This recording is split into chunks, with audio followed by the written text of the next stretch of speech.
bud. Come on, man. What was it though? Was it a nice gesture I don't know. He's to fucking embarrass your friend like that in front of everybody? You know what a nice gesture would have been? A nice gesture would have been if Derek would have went to the shop, saw that saw that mean old racist lady, showed her the video of him putting the crotchless panties into the bag and said, "Hey, you're a racist. My friend didn't do this. I gotta go," and then leave. That would have been a nice gesture instead of this. Like, this is kind of like a call out post to your friends and everybody, and it's just like it does nothing but serve his own fucking ego. Because it's him like making the grand gesture to get back in his friend's good graces. Yeah, it's all about him. But if he, hold on, you sent us another one. I'm very excited. Just the same moody face. All about him. Oh boy. But I just, how is he gonna look like the good guy if he does it without making a big fucking deal about it? He should have made How to Confront a Racist. Ooh, I would have watched that video. There you go.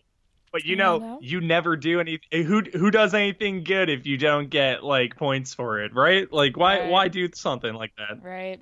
Truly. So his How to Betray Your Best Bud video is like dumb title. Step 1, get turned down by a girl you like, and then like shows the embarrassing video of Rachel turning him down. Step 2, get jealous and pull a dumb prank on your friend. All pranks are dumb. And then step 3, like have your friend. I don't remember what step 3 was, but it was like the footage of Danny being like, "How could you do that? You know, a black man like is like."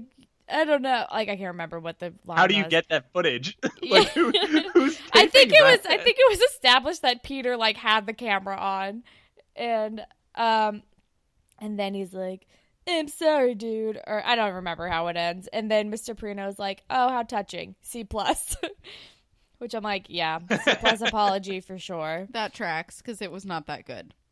And then after class, Derek goes up to Danny and he's like, "I'm sorry, dude." And then Danny's like, "For what? You invented racism?" Oh, no, he said that to Rachel because Rachel came up to him after and she was like, "Sorry, I accused you and thought that you did steal the thing." Oh, okay, I couldn't remember. And he was like, "You invented racism?" And she was like, "You know what I mean." And then they made up and it was sweet. Right. And then Derek comes up and he's like, "I'm so sorry. All's forgiven though, right?" And and Danny's like, "No."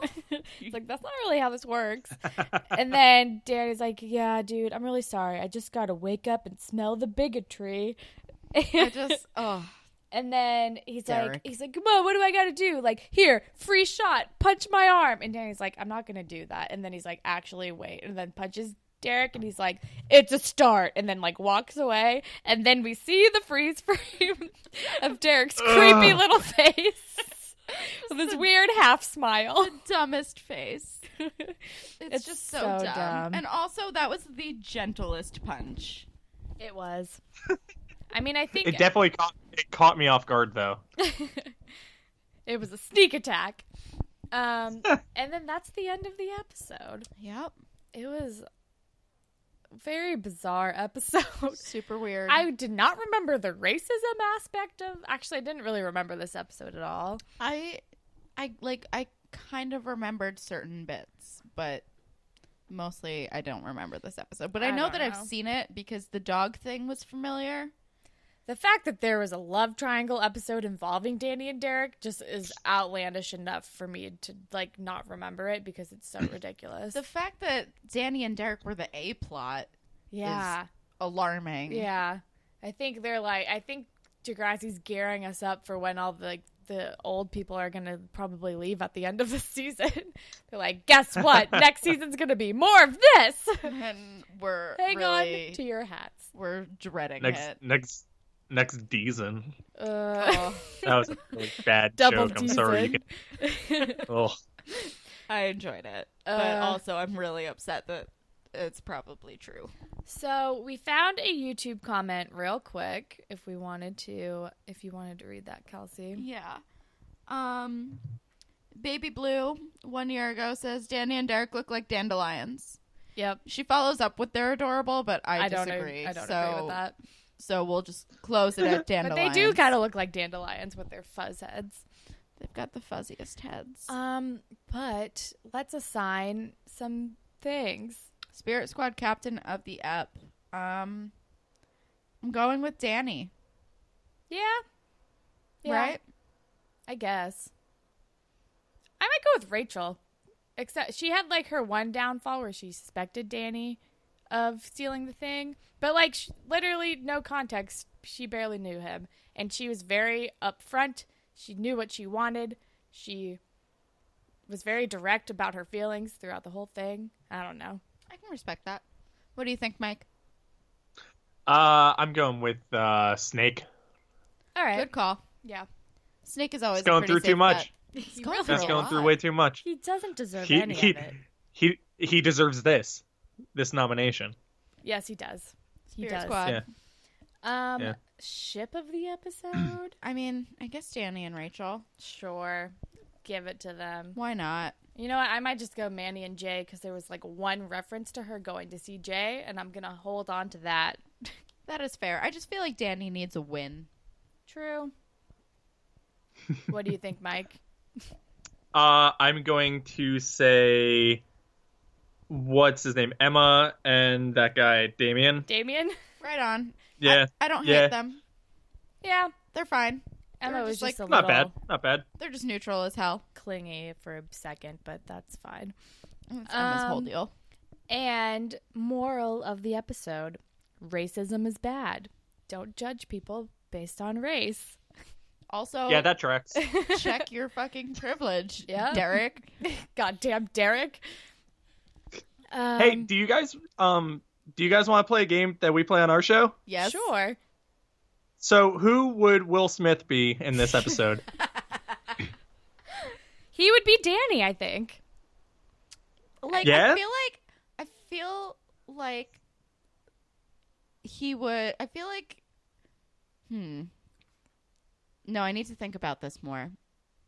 Ooh, or maybe. I think he'd be Emma. Really? Ooh.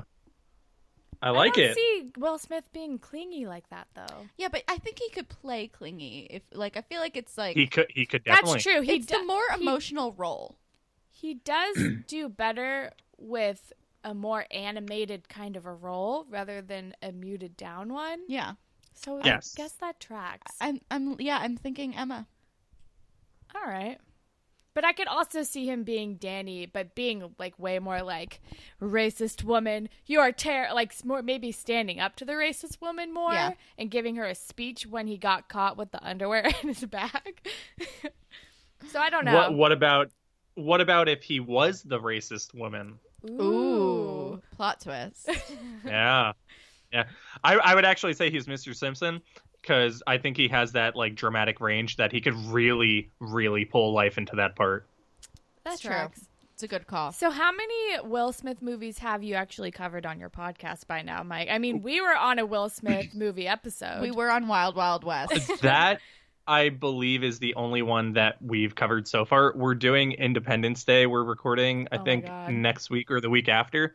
Nice. But since you guys came on, we've implemented that game. So we've assigned Will Smith a role in all the movies that we've watched. That's I love it. amazing. And it's been a lot of fun. Yeah. Who is he in Clueless?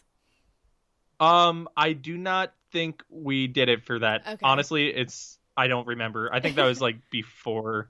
Oh, I was going to say, because I remember you saying you wanted to also implement the game of what the Will Smith spin-off song would be for each movie. We did that. We did that for a few episodes until it became way too much of a chore. We did it for Rush Hour, and in Rush Hour, he ended up doing it to Michael Jackson's "Another Part of Me" because that Okay. was in the song. So that was a fun time. I would have thought it would have been War. Like, huh. Oh yeah, see, that's you could have wrote a good one where he just goes ha ha ha ha. What is it good for? Oh my gosh. Oh, Will Smith. Gotta love him. We've got to be on your podcast again. That was so We fun. do. Yeah. I would love to have you guys on again. We actually have a couple more projects coming out that are not 90s movies, so we'd love to get you on some of those. Yes. All for it. I'm ready. Nice. Do we have a couple grapevine things if you wouldn't mind sticking? Yeah. I have an email. Yeah. I have an email from Caitlin, which I think is actually applicable to this episode, which says the subject line is "Don't at me," and Which it just is says, amazing. "I love Johnny DeMarco. I have no reason other than he filled the J void, and I like him." And that's the entire email. Thank you, Caitlin. And I think at the end of this episode, we've come to the conclusion that we also like him. I am just repulsed by him, like physically, for some reason, which I'm sorry and I feel terrible about. It's fine. And then we also have 2 tweets from Sarah at Sarah Can't Wait. Have you guys watched 13 Reasons Why? I can't remember if you mentioned it before. Just wondering y'all opinions since teen drama plus serious subject matter. So I have not watched it. I have no opinions. I watched it. It was fine. It's definitely teen drama. I know it's a very controversial subject. I read the book a million years ago and didn't remember any of it, but it was fine. Yeah, watch it, sure. What about you, Mike? Have you watched 13 Reasons Why? I didn't watch it. Actually, can you guys hear me? Yeah. Yep. Okay, good, because my computer's like giving me a spinning wheel, so I just want to make sure you can still hear me. Oh boy. So if it crashes, I'm gone. But All right. I didn't watch it, and the reason why I didn't watch it is because I just wasn't comfortable with it. It just didn't sit too well with me, where it's just the only things I've really seen about it have been people like making memes out of it. And it's like, maybe don't make memes out of serious like suicide subject matter. Yeah. Definitely. Is a big like opinion I have. So it kind of tainted it for me, and I stuck away. Yeah, Yeah. and also just the premise is also kind of like uncomfortable, where it's like someone who leaves tapes like blaming, like telling people they are the individual reasons that led to this. But Yes. like that is also, I'm like, that's not great. But at the same time, I felt like the show did a good job at showing what it is like for the people who are like left behind by the person who commits suicide. Yes. I thought they did a good job with like portraying her family and the people who were affected by it, but it's like a minefield. It's a tricky subject when you talk about teen suicide, no matter what. But yeah, I don't know. Yeah. Watch it if you want to, but if you don't, that's cool too. Yeah, it's been recommended to me by some people, and I'm like, it's not a good idea. Yeah, same. No. For me, it's just not a good idea. Did we have one more tweet? No, that was it. We have other tweets, but just nothing that's really like questions. All right. It's Cool. more comments on things. So let's do some plugs. If you want to be featured on the Grapevine, we're at DegrassiPod on Twitter. You can email us whateverittakes.podcast@gmail.com. We also have Tumblr, whatever it takes podcast. .tumblr.com. Holland normally does this, so I'm confused. Holland, take it away. We're on SoundCloud, we're on iTunes, and if you're on iTunes, rate, review, and subscribe. And if you leave us a review, we will write you a fan fiction about Degrassi. And it's Leave a delight. your preferences in the review.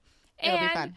Mike, will you please... Oh, we're on Filling the Void Network now, too. Yay. Hi, possible new listeners. Sorry, we're very rambly. Hi. Also, we have a Patreon page that we keep forgetting to mention. Mike just tweeted at us. Here, you know what? Mike just tweeted at us. Amazing. The photo he has been sending throughout the entire episode. So Retweet. Did you retweet it already? Yeah. Okay, so we just retweeted it. Amazing. So Thank good. you for contributing to the Grapevine, Mike. Oh, you got it. Anytime. I'm just happy to be helping. And Mike, if you can please plug your podcast and all the cool things that you guys do. I would love to. You could listen to us. We are Blockbuster Night.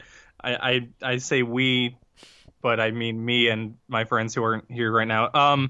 I do that with, it's me, Mike Patten, or Will Fleming, Brandon Lane, and Justin Matchick, and we talk about 90s movies, and it's fun. You'll like it. If you like, I think we actually have gotten some listeners that listen to this show from the last time we were on, and they're very